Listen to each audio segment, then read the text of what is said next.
4 weeks into Way of the Force, the meta is starting to show itself. Knowing what to expect when you're preparing for a tournament is just as important as perfecting your own deck. So we take a look at some of the more prevalent strategies that are winning store championships. This is episode 97, Way of the Meta. You have been well trained. No. You don't have to carry a sword to be powerful. I won't fail you. Or do not. I'm not afraid. Please do try.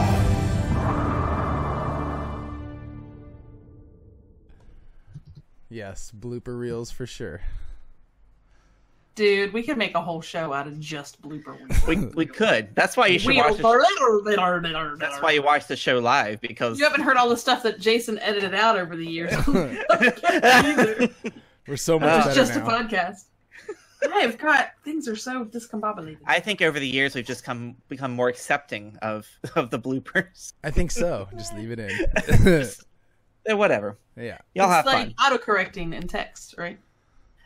Speaking of autocorrecting, it has absolutely nothing to do with autocorrecting, but Lando's going to be in the new film.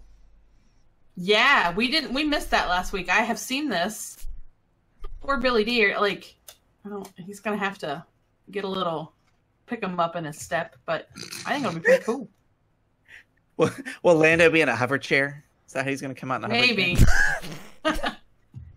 That'd be so and awesome. they've said, well, and on top of that, they said that Mark Hamill is for sure in this next movie somehow or another. I'm thinking Force Ghost or something. And that our beloved princess will also still make an appearance in the film. We'll see. I'm excited. I'm Family's excited. permission and whatnot. So I'm that's excited, pretty cool. but no trailers. Yeah. For me. I know. No trailers. It felt weird with. I'm glad to see everybody back together. Now I'm waiting for a news thing to tell me that Harrison Ford's also going to be appearing. He did. Maybe just parts of him. Hey man, Maul survived. Spoiler. Yeah, you never know. You never know. Speaking of surviving, you survived a draft, Kim. I did. So we drafted last week. Finally, my little heart was happy. We had 8 people there, so that was good. That was great. 8, wow. Yeah, it's good. Huh? 8? What? Yeah, It's well, good. when I first got the text, we had 3, but it wasn't quite 6 o'clock yet, so we were all very punctual at 6:05. It's when most of us show up. So yeah, we had somebody. It was all Way of the Force except for 2 packs. I think somebody threw in of Legacies, which I didn't hear them do it, so I didn't know. I didn't That's catch random. it. That's what was going around until I was sorting stuff or doing something. I was like, wait a minute. I had this event card in my deck. Like, I thought I screwed something up. But I drafted Grievous because Horrible draft character, but good pull. there wasn't, to be perfectly honest, not a lot came my way. That was like, I didn't really have, I'm trying to think there wasn't that moment of, oh, I shouldn't have taken him.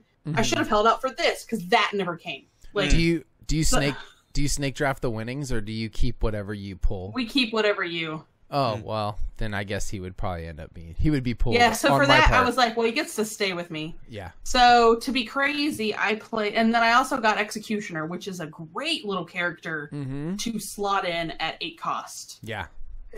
That is a good draft character for sure. Yeah. The only downside is the 2 blank sides, and me. So, like a genius that I am, I played Grievous, Executioner, and Jawa. So I thought Grievous has half damage sides. I should be able to hit that.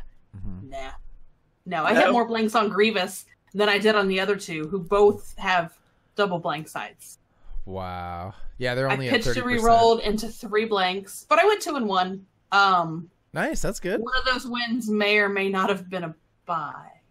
Because Whatever. we had some people drop. Hey, we I'll call, take we what I call can that get. a W where I'm from. That's a W. I'm going to take what I can get Yeah. on that. Yeah, So, that's a W. thanks to my epic rolling abilities, I then took Grievous to the store counter and traded him for some Gungans. Yeah, Wow. there you go. Whatever, So that's your I style. have That's a a blank Gungan style. deck. Now, all I'll be able to roll is damage. That's what I'm pretty sure is going to happen. That's that's tough. That's tough. So we've got a couple more store championships. Problem being, 2 local stores scheduled them on the same day, and that's awesome. Yeah. So we got to figure out which one of those, and then just trying to get reps in, because I want a few rounds of that Gungan deck before I try to go do anything with it, and so we'll see how that goes. But it was fun. I had a great time drafting, and it was nice to have the band back together again for sure. That's cool. So hopefully we can keep it going. Very cool. I'm excited. I'm also excited to jump to the news and then talk about what Mike's getting ready to do. I want to hop in Mike's back pocket and go with him. Hey, thanks for the follow. Maybe not your back pocket. Maybe just your luggage, but you know.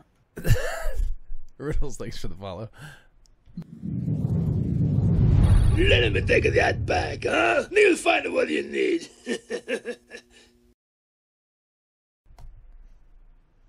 All right, let's get into some news. So there's a thing happening this weekend. Oh, yes. There's just a few people going, I heard. It's not going to be a big crowd. You know who's not going, Kim? Two of the three of us. That would be Kimberly Breeze and Jason Bramer not going this weekend. However, I would like to thank Mother Nature for royally screwing me and messing with my roof so that I couldn't try to squeeze a Saturday trip in. Really, really appreciate that. However, this guy. Every time I hit the wrong button. Yeah, I will be attending Gen Con. I will be playing in Nationals. I'm so excited for you. I am so excited. Even just beyond the Destiny. So I'm playing in 2 drafts, 1 win-a-box, and and Nationals. So I have like a full week. Cool. Like Impulse said, it's not just a weekend, it is a week. I'm leaving tomorrow afternoon. And I'll be there Thursday, Friday, Saturday, Sunday. So 4 days of gaming. I'm playing tons of board games, tons of Destiny. I can't wait to see the fans out there. If you are going to Gen Con, come find me, and I have a bag of goodies, and you can pick something out of the bag of goodies. So nice. It's gonna be such a fun weekend. Nerf Herders is putting on a ton of events. There's still room in some of the drafts.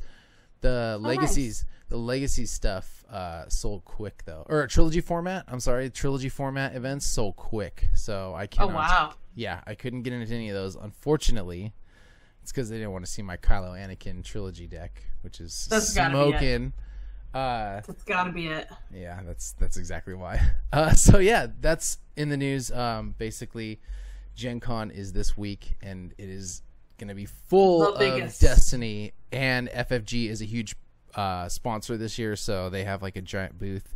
I'm sure they're going to be giving away promos just like they did over at Comic-Con. I can't imagine. I'll be playing my round so I can get at least one a day. So you guys can get one too. Yeah, you'll be there with at least 60,000 other friends.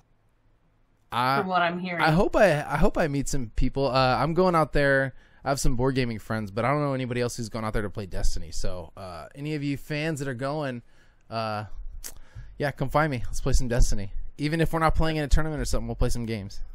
And if you beat me, maybe I have even some sweeter goodies that you can get your hands on. So come find me. Fun times. What else in the news, Jason? I'm excited to hear all about that Gen Con stuff when you get back. Which excited. May have to be the entire show next week. I'm just saying. I know. I have so many other games for you to go look at that I know are going to be there. Impulse, I will not be at the in-flight report. I'm going to be getting there at like 1 a.m. Or midnight or 1 a.m. Thursday morning, so I won't make it. Oh, that's right. That in-flight report from FFG is always a hot news. But it's first dish. Day. Yeah, it's ridiculous. Oh yeah, so it'll come out. People will be sharing what comes out in that. It'd be cool. I don't know if they're gonna. I asked if this is the same thing that I was checking on. I think I did ask if it was going to be streamed and was told that they tried and they aren't going to be able to. Yeah, they're not going to have the internet there. There's like a huge, like one of the biggest problems I get. So I will have internet in the media room, so I'll be able to get some stuff out, but for the most part, I won't be able to live stream too much. I'm hoping to stream some stuff, but we'll see. We'll see how it goes. I can't imagine what it'll be like to try to even get an internet or cell connection there with that many other people. I will be taking over Instagram though for the weekend, so follow us over on Instagram, and you can see all the antics I get myself into. It should be fun. I'll be watching. The other news item this week that's only tangentially related to Destiny. It seems like there's a little shakeup in senior leadership over at Asmodee North America. The current CEO, who was the former CEO of FFG and then became the CEO of Asmodee when they merged, is stepping down. Yep. So he's the end of 2018.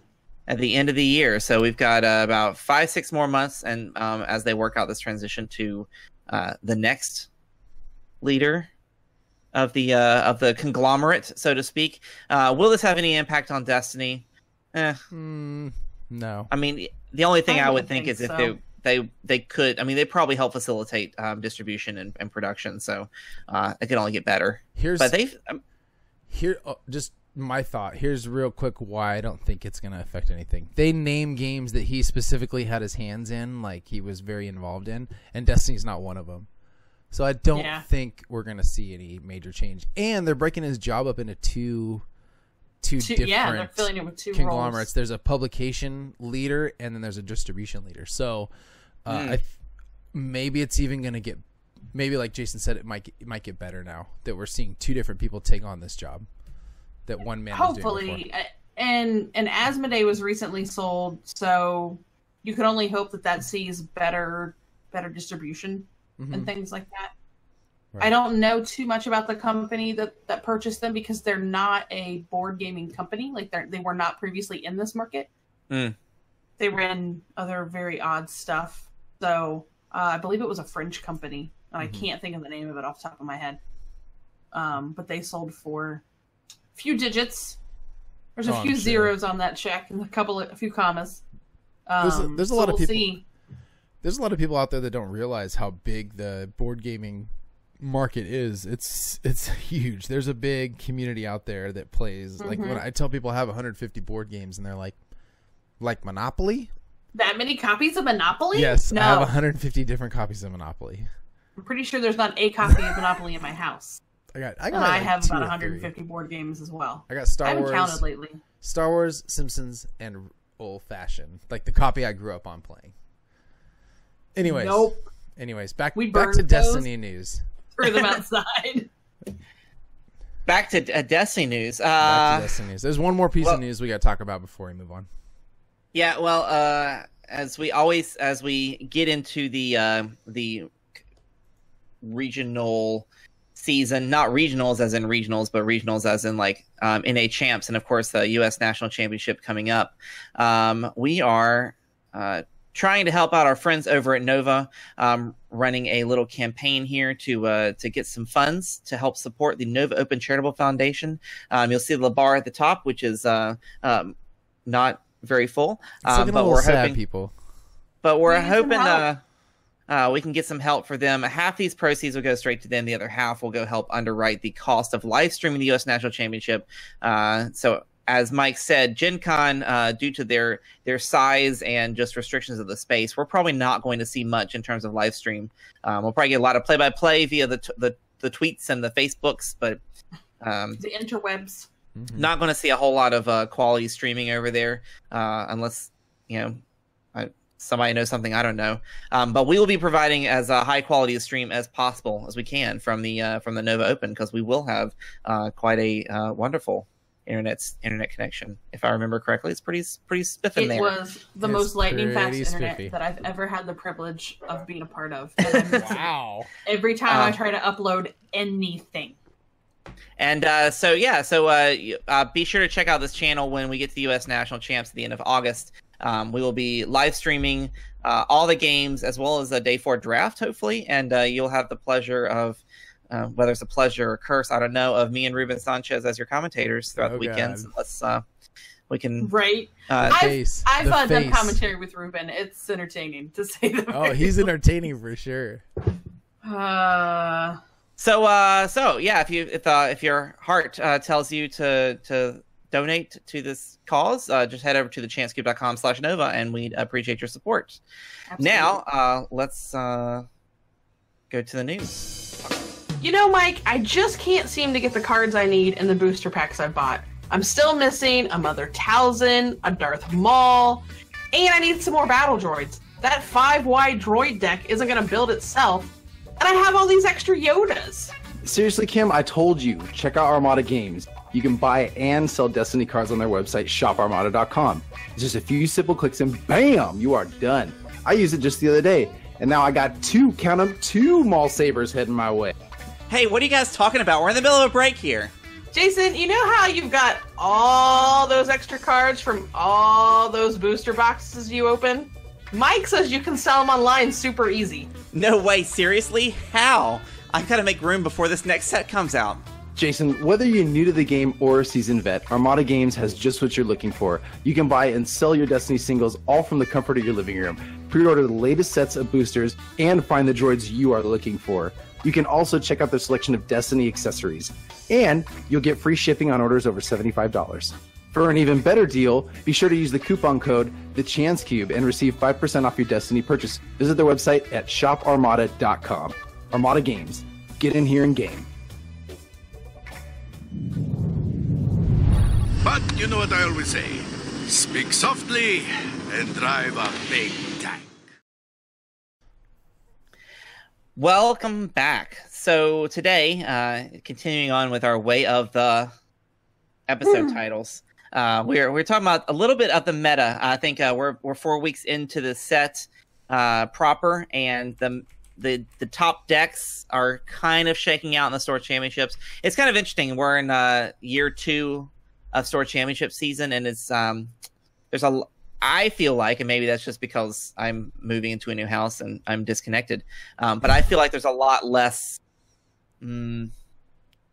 jumping on every single thing, right? It's like we hear it come through, but there's not a lot of like, oh, what happened here? What happened here? What happened here? I don't know. However, that being said, there's a small handful of decks from Way of the Force that have really started to shine. One of which we talked about last week. We talked about Hero Mill and its variants. Last week, Ruben brought to us the Leia other character. It wasn't Cassian. Leia, it wasn't Yoda. Yoda. Was it Leia Yoda? Mm-hmm. We talked about Leia Yoda last week, but Ruben actually went and piloted the Cassian Yoda out to a Store Championship to a rather successful, I want to say top 4, top 8. He was top 8. Top 8 place. So this is a variant of this Elite Yoda, Elite Cassian, playing with profitable connections to give yourself the bump. It actually it's a pretty cool strategy when it comes to milling. The idea right now is you have to mill fast, because if you don't, then forget it, especially with 2 characters. Like 4, forget it, with a health pool of what Cassian Yoda's 10 and 10. So is it just 20 health total? So not I think so. This is 20 health total, correct? So it's crazy. However, this build tends to focus on healing and shields with Force Heals, Second Chance, Lone Operative, and Pacify. And then you're just milling the deck with both Cassian's ability and Yoda's special. And Force Meditation, which is an upgrade we don't see a whole lot of, which is special. You can special chain into Force Meditation from Yoda's special, which is nice, for another 2 off the top. And then trying to control the hand a little bit with Maz's Goggles. The discard sides on both the characters, which are minimal but there. And then of course your friends in low places and your scruffies. Scruffy looking nerf herder. And then a standard blue-yellow removal suite, which is pretty nice. When it comes from milling standpoint, pretty straightforward, but seems to be giving us a lot of people some trouble. I mean, the ability to heal and heal consistently with Force Heal. I know Ruben likes to play Lone Operative in his, which is, I mean, those are both 2 great upgrades for healing. Can be really annoying as long as you're getting rid of enough damage to make that damage that does come through takeable, survivable. Survivable is a good word for that. That's probably better, yeah. I know Mill is not your favorite, Kim, but I'm excited about this. That's why I'm letting you two discuss it. It's not awful, and I'm happy to see that it has a little more, like, it's not just this thing over here on the side, that it actually is being well represented. It's just not my style per se to play because I'm impatient. I really think that's what it is. Like, I would rather hit with damage and feel like I'm getting somewhere. Like, my brain doesn't notice that stack of cards running out and feel like I'm winning the game. I just feel, oh my god, I'm taking damage, and so it just stresses me out in a weird way. That's why I don't really like it. Stress, I like that. I don't need any more stress. But what interests me most about this deck is the fact that it can do it by itself with just Yoda. I feel like even if Cassian dies, Yoda can still get it done on the mill aspect. Which is big, I think. Or Cassian can be bumped to have an alternative win condition and still put out fairly good damage with his 2 ranged and using Yoda to resolve and shield up and just do some decent work if you want to go that alternative win condition if Mill's not working or for whatever reason. This is a cool deck. Anything with Yoda in it I think is great. Yoda is such a cool character. Obviously I don't play hero, but if I did, Yoda would definitely be a character I'd be playing. Yeah, I agree, and I think it's a smart build, and to see a successful 2-character mill deck is pretty exciting. I know there's 3 wide variants just to try to improve that health pool, but something about both their dice and their special abilities just make the speed on this work. And that's what Mill needed, I think, was that it needed that extra speed because it couldn't keep up with the faster decks. Yeah, and now that, I mean, shoot, my wife is favoring a Rex 2 Clone Troopers, and by turn 2, she could easily be rolling out, 8-10 damage. Wow. No problem, and so it's I think just that kind of that balance and the power, as some would say, power creep, but. Hopefully it doesn't swing too much further. Yeah. Move on to the second deck. So the next deck that has seen a little bit of play, I think a lot of people are starting to turn away from this because they feel like it's easy to beat now. Yes. The Thrawn Snoke vehicle shenanigans. Yeah, I agree. With the whole point of using Snoke's power action to make a ton of resources from Thrawn with his 2 resource side, and just put down some major supports, hoping to control the board in a later state with something like Fallback or other such things. I think the problem is, of course, Snoke stealing the damage, and once you get rid of Thrawn, as long as there's not a lot of supports on the table, there's really no hope. I got a lot to say about this deck. This was my original Nationals deck. I thought this is what I was going to take. This deck was going to get super nasty, but everybody was playing it and everybody was teching against it. And if you choke and kill Thrawn quickly, if you choke and kill Snoke quickly, Thrawn cannot do it by himself. He just doesn't have it. Same, really, honestly, the other way around. If you kill Thrawn first, like, either of these characters cannot do it by themselves early game. Like, if you are killing a character first or second turn, early second turn before you get rolls and power actions out, the game's pretty much over. You don't have time to get out any of your supports. Like, this deck is running 2, 4, 5, 6, 7, 8, 9, 10 supports. You can make a lot of resources. Like, you can make, theoretically, I think you're looking at, 4, 6, you're looking at probably like 6 or 7 resources fairly easy turn 1, but that's not enough to get out, a third of your supports. It just didn't, it wasn't quick enough and it wasn't winning enough. It was winning maybe 50% of the time. And then as soon as everybody was playing against it or playing a lot of it, it started to lose a lot quicker. It's a fun deck to play. It could do an early meta, like this guy talks about that. It definitely was early meta. That I apologize, that wasn't this deck. But early meta, it was definitely doing work, and now I just think everybody is playing against it fairly easily and knows how to beat it quickly. So, unfortunately, I will not be playing Thrawn Snoke. Yeah, and I think those who see this in a local scene, that's where it may be doing really well in a scene where the players haven't gotten all the cards yet, or they're not quite up on the new meta. So it's like, oh, this is really exciting. It's kind of like that that kind of that hotcakes deck that was going around where like draw your entire deck and you like Nathaniel trip them into a launch bay with the salvo. But it's one of those things like, oh, if you don't know about it, then it's going to get you. But once you figure it out, once you know about it, now here's the other thing, right? So Yoda Hondo showed up really early in the Legacies meta, and then everybody realized how to beat it, and then it got better. Yes. So that's not to say that newer builds of villain vehicle with Thrawn Snoke won't get better to the point that they can mitigate that problem, or they go a slightly different direction to accomplish the same thing.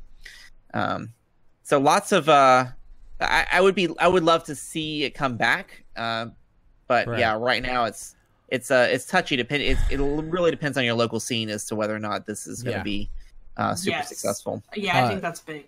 279 players at Nationals. I don't think this deck will hold up. It's not quick enough, and it doesn't have anything. It doesn't have no sauce. It tries to ramp.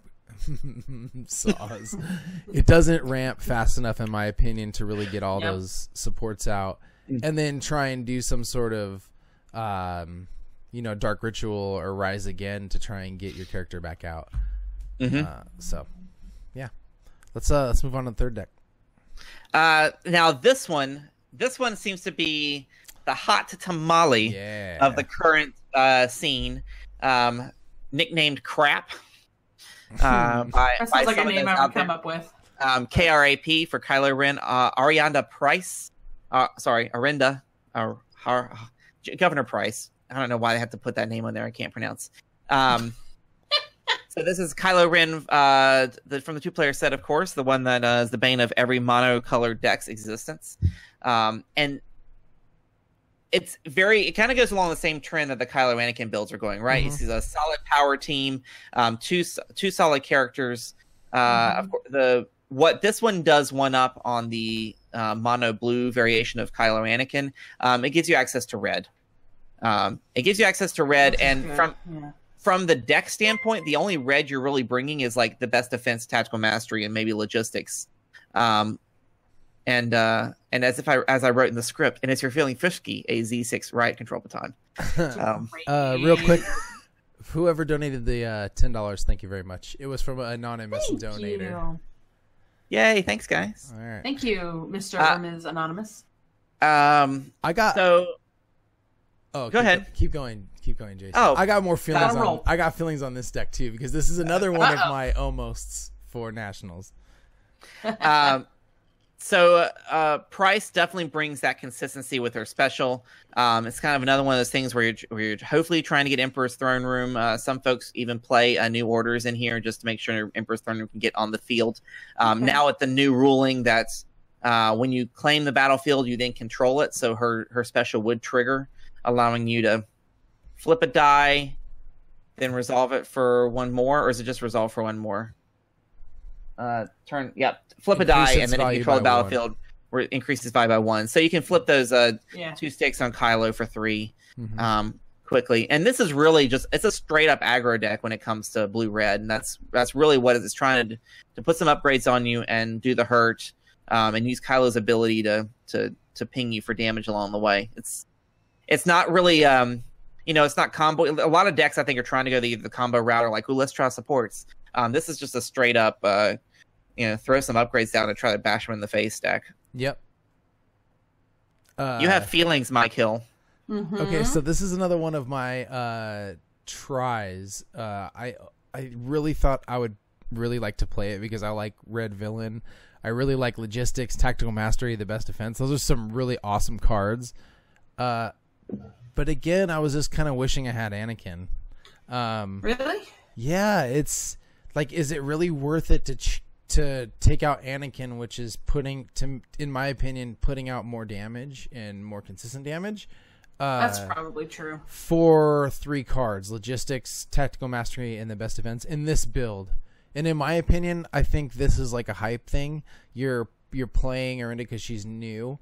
It does give you some access to red, but I would need to put more time into the build to try and really like get this deck at a 50-50 and bring some red sticks in it if you could.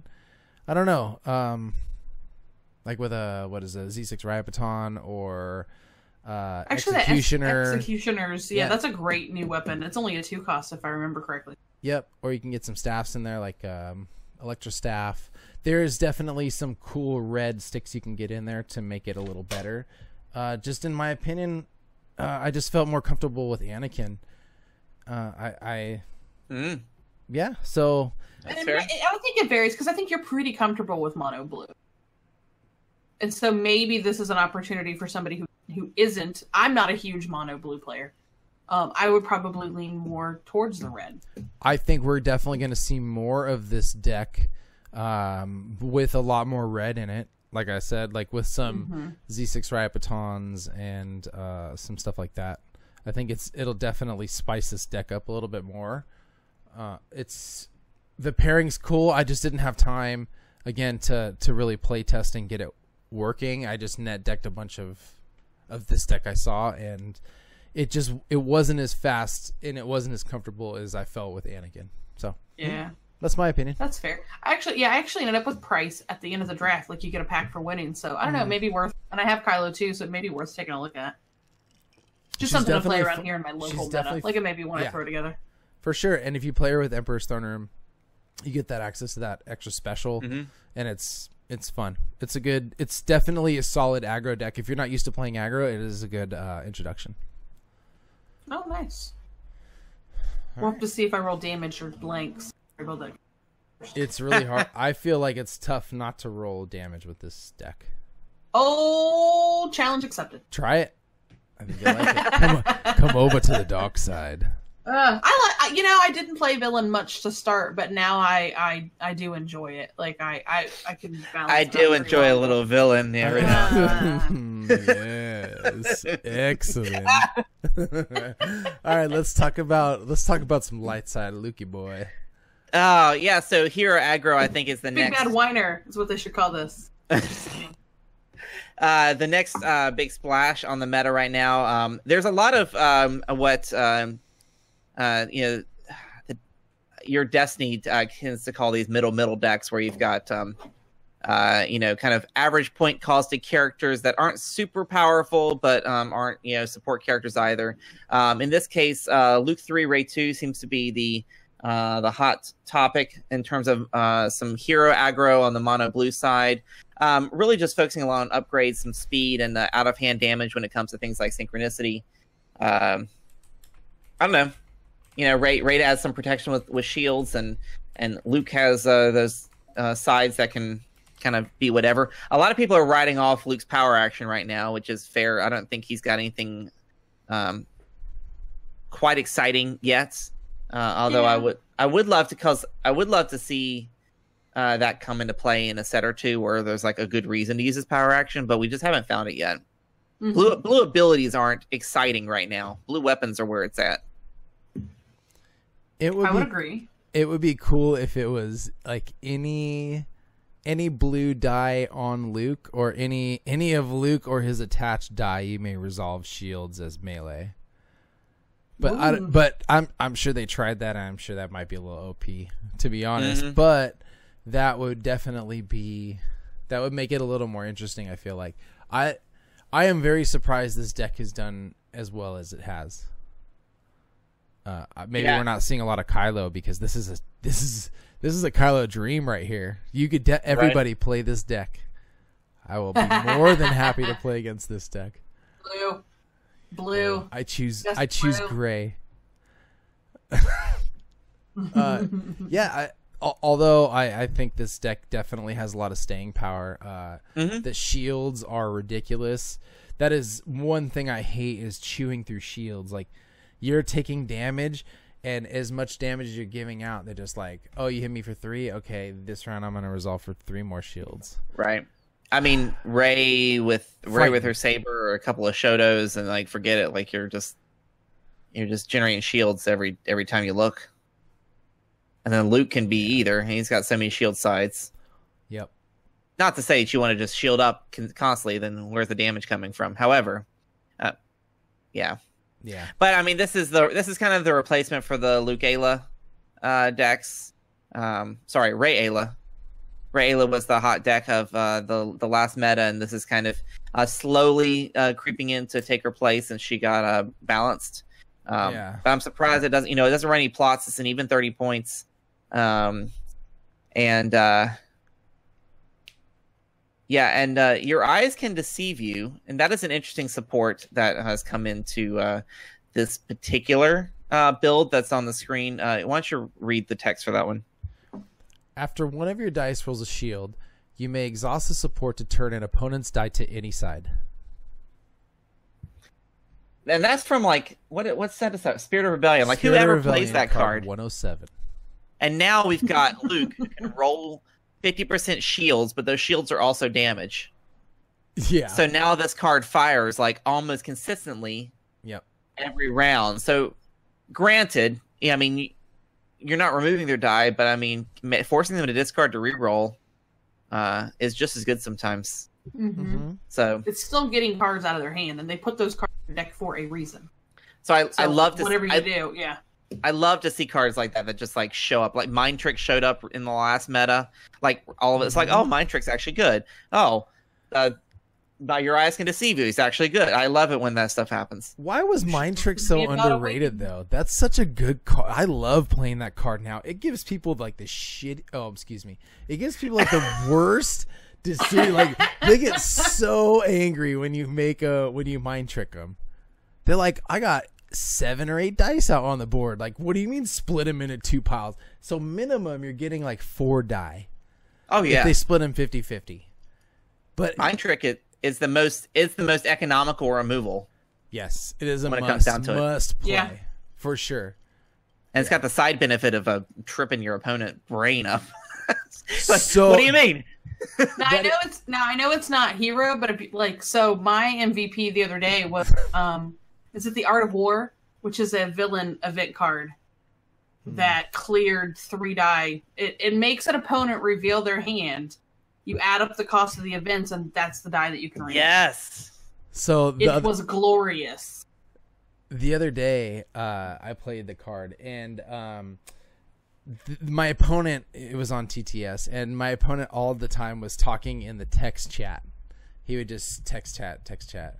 And then when I dropped that card, he straight up went on the voice, "Are you serious?" And that's the only thing he said the whole game. He's like, once Mind Trick drop, "Are you serious?" And he had like 9 dice out. And so I took I think I took 5 die. He was so salty. 2 cost for 5 die. Yeah, definitely the most economic removal in blue. For sure. Well, and getting that played on you, you have to you have a very short amount of time to make a very critical decision, and sometimes that is enough to put pressure on your opponent to just throw them completely off. Are you playing with a chess clock?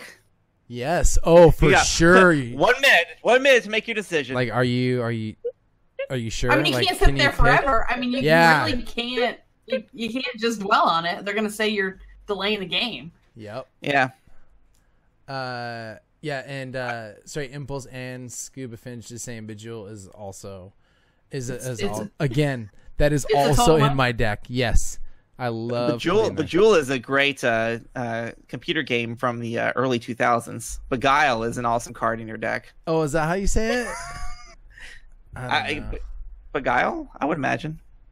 Kim's our resident intelligent person here. No, she's not. I don't know. Biguli. I don't know. I don't know. Hang on. What are you? I'm not a wordist. All right. I'm not either. I work in systems. What are you talking about? I'm just a construction worker, guys. Beguile, charm or enchant someone, sometimes in a deceptive way. That's a real Does word. it have the? It's a real. I feel like I'm playing enough D&D. I should know. I'm being told it's a hard means. G in chat. Chat is on board with you, Jason. All right, Scuba. Thanks. What? The chat's behind That's me. new. Where's Joe? Thanks, guys, for getting behind Jason. All right. He is having a green light kind of day, man. He's loving it. All right, Beguile. Yes, Beguile is a great card. I don't know how to say that card. So back. I don't know where that train went, but back to this. We're talking about great mind mess games, or mind messing cards. There you go. I don't know how to say that. That could be a whole show one of itself. It could be. So the last deck I wanted to look at here, which I think is, it's on the scene, and I bring it up because one, I like to play a version of this, and two, Matt Kuzno, our resident deck tech builder on the Chance Cube family, is a big fan of this particular deck. The built to last variations that are going around there. This is actually, I think, the first time ever we've seen a plot be the anchor point for a deck. Right, we're trying to make we're trying to make built to last work. What is the proper character pairing? I'm preferring Luke and Ezra right now. Probably not the best, but I like Ezra's card draw. Which Ezra? The new Ezra? The new one, yeah. So it's mono blue, which will probably just punch me in the face here in a couple of days. I'm going to tell you what Han Solo thinks about that. If you are not listening to Matt Kuzno over at Canto Bight, you should definitely listen to his show. That's a fun show. He's extremely intelligent when it comes not only just Destiny in general, but he is a great deck builder. He is great at teching decks. If you had a deck list and you showed him, he could instantly tell you like almost any deck, like what's the fat, what you should cut out, what you should put in. He's great. This deck is so clean. Me and him have talked about this deck in length, and built to last decks seem like a really good choice. And this, I mean, so we're looking at Kanan. He has 1 blaster, 2 sticks, and Ayla 1 stick, 2 stick. You're both running him elite, and you have the built to last with all these upgrades. It's gonna do work. He's put together a great deck list here. This looks so cool. I can't wait to try this. This is a hero deck I will play. Wow. Whoa. Yeah. Somebody write that down. Built to last, like it just makes this deck in my opinion, seem very OP. Well, I feel like both Kanan and Ayla, they can carry themselves. They're used to being the lead character in a deck. Yep. So I think that's huge. I think right now in this meta, that's a big deal. You've got your supporting character has to be able to carry the weight if they need to, and that certainly changes some perspective on that. And it's interesting some of the choices too, right? Because when you do a built to last deck, you really kind of look at all those unique blue upgrades that are out there. Consider you're running mono blue. Some things. Speaking of built to last, if you want to play with this card, it is a blue plot, so you have to have a blue character, but it is not restricted to blue upgrades. So if you had a blue red or a blue yellow deck, you could look for those unique yellow or red upgrades and get the same benefit of the gain the resource and redeploy that built to last provides. Yep. But anyway, he's like throwing Journals of Ben Kenobi in here, which I haven't seen since the Empire War days. I don't think anybody ever played that card. And it's unique. It costs 1, so essentially this is a free upgrade for this deck. Interestingly enough, he's chosen not to play Balderdash. Balderdash? What? Yes, Honed, he chose not to play Boulder Dash. Yeah, it's card names. Honed the chat's skill, gonna tell me in a second. The one where you increase your upgrade count for blue. Yeah, that one. Honed skills. It is honed skills. Thank you. Is it honed skills? Yeah. Oh, I had it right. He's choosing not to play that one in here with all the upgrades. I think is an interesting choice, especially since this deck ramps really well. The other thing, it has that built-in Master of the Council, which you can always. That's a great card if you can get it to fire. And his point with this is Master of the Council is one of those great when you can get it, but don't discard your entire hand to try to roll the special. So I mean, I tried Master to play Council, that with Mace Windu, could never make it work. This is cool. I mean, I'm excited about this. I like this setup, and it can roll in pretty heavy. Yeah. And like you said, he's got a solid removal suite, and most of them don't require your dice to be removed except for guard, because you got force misdirection, you got mind trick, and overconfidence, all great blue removals that don't require your die to be removed. And Power of the Force, resolve one of your dice, treating its value at equal to the number of blue upgrades you have in play. So yeah, that's a slick one cost resource, and then resolve a 2-stick for 8 because you have full up on upgrades. Right. Stupid. Yeah, definitely a quick ramping deck that can put out a ton of damage, and 2 characters, like Kim said, that can hold their own. So, very cool deck. I like it. Kim said I missed a deck. Kim, what deck? Yes, what deck did I majority of miss? this is in this deck. the deck that's going to be what makes Kim great at Destiny. Oh, and what deck is that? The Gungan deck, which is still getting a decent amount of love. Thank you, Steven at Team Covenant. I really appreciate it. I mean, and I did. I read it. I mean, I'm essentially making a very similar build to that. It's not that expensive of a deck to put together, which I think is nice. I've seen a lot of people. I've seen a lot of new players joining, and I think that's a deck that you can jump right in and not like. It doesn't have. And in my case, like I've only gotten my Way of the Force stuff from draft. I'm trying not to sneeze. And it doesn't take a ton of Way of the Force cards other than the Gungans. Like most of the events, there's not a ton of upgrades in it. Only I think one of those is from Way of the Force. So it's a fairly easy deck to get your hands on without having to. Are you playing strictly Gungans? Or are you playing it with like a new and all that action? So I'm playing. Well, I did the thing I never thought I'd say I would do, and that's I went. Is it a Misa? I asked for a Jar Jar. Oh, Misa love Jar Jar Binks. The thing I said I'd never do. Like I swore to whatever that I wasn't gonna play Jar Jar, and now there are two of them downstairs in my bag. But no, I don't have much of a but. Like I totally, that's the thing that I did. But I've always been a fan of red yellow. I don't think the deck kicks enough with just Boss Nass. And then you're running Elite Jar Jar, Boss Nass, and 2 Gungans. So start with 5 and roll out some blanks. Which I can do. It's a skill that I possess. I like the access to yellow. That's nice. Yeah. I think it's needed. Like it needs the extra. I mean, I was crazy and played mono red essentially. And I did okay. Like my Jawa is what ended up staying alive to win, but I think that Reds doesn't have enough to it's got to have something. And my fallback has always been red yellow, so this one fits in my wheelhouse really well. Excellent. For multiple reasons, and I think that, and I don't think anybody would have touched this deck if someone from a larger content contributor hadn't done well with it. I'm just throwing that out there. I think people would have played around with it, but I don't know that would have gotten as much attention. Well, I mean, you make a good point. It was a haha, look at that. Like that's not gonna. Oh crap, that did something.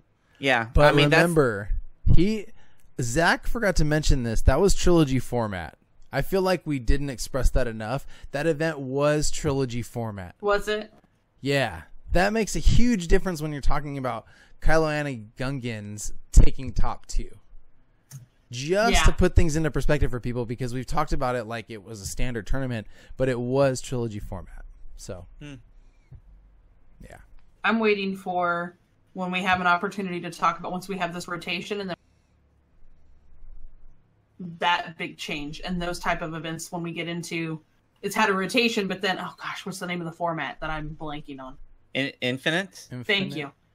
Yeah. So I'm interested to see what comes of those. Yeah. When we get to that format. We'll see where the true competitive player falls into, or like the top players. I think they'll stay. Trilogy has gotten more love than I think necessarily expected it to, but I still don't think it I has. like it. I think we're going to see a lot of people playing that I would, standard yeah, format. I almost prefer it at this, yeah. Well, we'll see. Then I got all this Awakening stuff sitting back here waiting to be loved. All great opinions for episodes next month, I think. Yep. Go play Awakenings between now and next month, and then come tell me about it in the chat. The card Awakenings, not the whole set. So let's jump into our question of the week and find out what you guys are playing. It's not going to the questions. There can be no mistakes this time.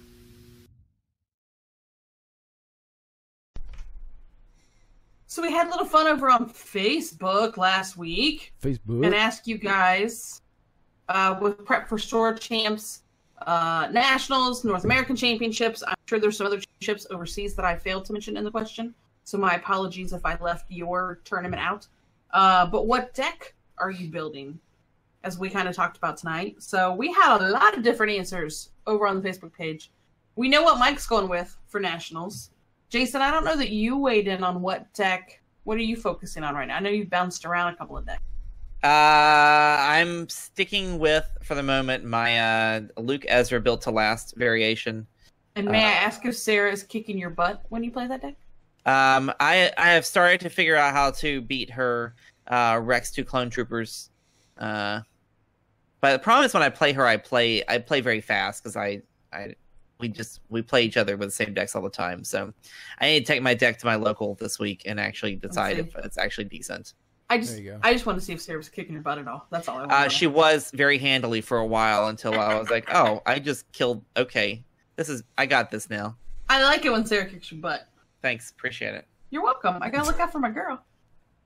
So let's see. So John, one of the decks we talked about, John mentioned Hero Vehicles was the deck that he was building. So we talked about that one. Sean is in my wheelhouse and he's cheering for Gungan. I'm building a cult. And Jamie, so here's one. He said Fifth Brother and Seventh Sister has been fun. We didn't talk about that one much. Oh, that's cool. It's very thematic. Yeah. So I thought that was an interesting one to mention. I haven't. Man, that Fifth Brother is vicious, and I'm surprised we have not seen him suddenly appear. Pairing. Yeah, I'm really surprised. Taylor had said that trying to home some sort of hybrid deck with Rose, Little Anakin, and Blue Ezra. There might be something cooking in that. He said trying to use Ezra's power action to draw cards and have tons of money. Yeah. And flood the board with supports and upgrades. Yeah. There's a ton of money ability in that deck for sure. Michael had mentioned I've been working on a speed mill deck with Cassian and Yoda and a couple different Snoke decks, so he's right in that. So I feel like some of the ones that you pointed out, Jason, is the same feedback that we're getting from the community. Ryan had said Kylo Price, which is a great deck we talked about. And Kenton had mentioned 4 wide hero vehicles. There's a few more out there, but I'm single. Yeah. Sorry. It's a good, but it's good variation, right? I mean, we're pretty excited with the current state of the meta, I think. There's still lots of room for growth and improvement. I think what happens this weekend at North American is going to be a huge meta shaper. I think so too. Whatever wins the top deck is going to be played for the next 3 store championships in an attempt to duplicate that effort. And then we'll see if that survives into the U.S. championship, which is 4 weeks later. Yeah. So I think you hit the nail on the head kind of at the start of the show, though, when we were kind of talking about if we rewind and go back to this conversation a year ago and look at the number of decks that are at the top of the meta versus now, there's so much more diversity. Like, you can't just say, well, this is the type of deck that's winning. This is the character pairing that's winning all the time, because there's finally enough options that it's not just one or two decks that everybody's playing and driving everybody else insane. Yep. Yeah, I agree. I like this variation. It's not like, and it does make it harder from a gauntlet standpoint. Although I guess you could, if you hit those types of decks that we talked about. So if you at least test against a hero mill, so that would at least give you some exposure to it. Well, that's like what we talked about a long time ago. I think it was like, maybe like in the 70s, somewhere around show 70 something. We talked about. I was like, wait, we didn't make the show in the 70s. No, episode 70 something. We talked about like how to get ready for an event, and I remember talking about you don't specifically get ready for a certain deck per se or a character pairing. You get ready for that archetype or that style of play. So you play against mill and you see how that does, and then you got to do like hero mill and villain mill because they have different card pools. So even then you got to do hero mill, blue hero mill, and yellow hero mill. So you can kind of see the variance. So yeah, definitely love it.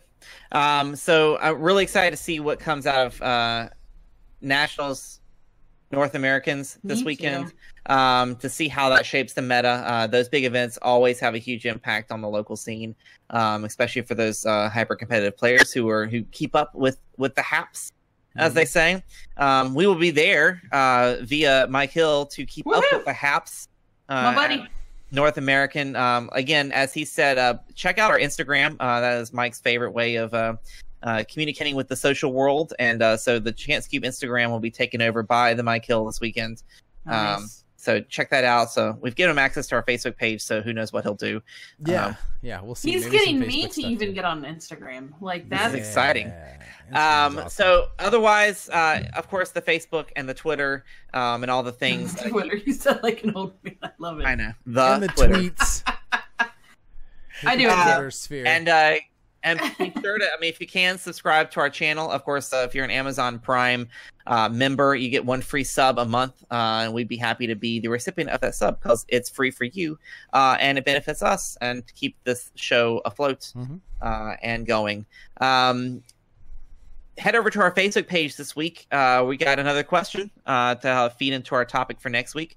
Gen Con is right around the corner. What would you like to hear about most coming out of this event? And we will be here again next week, 9 p.m. Eastern, 6 p.m. Central, and whatever other time zone you're in next Tuesday. Appreciate it. Have a great week, guys. Have fun at Gen Con. I will. Thank you. Thanks to everybody who wished me luck in the chat, and we'll see you guys soon.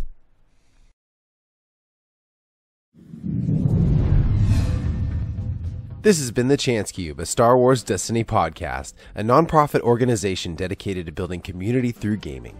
Visit our website for all things Star Wars Destiny, including our price watch, meta tracker, and latest articles from the Chance Cube family. Find our latest videos on YouTube, follow us on Facebook, Twitter, and Instagram, and visit us at patreon.com/thechancecube. Your patronage allows us to grow this program and help us give back to the gaming community by sponsoring events, giveaways, and supporting our own community building initiatives. This is Mike Hill, the voice of the Chance Cube. Thanks for listening.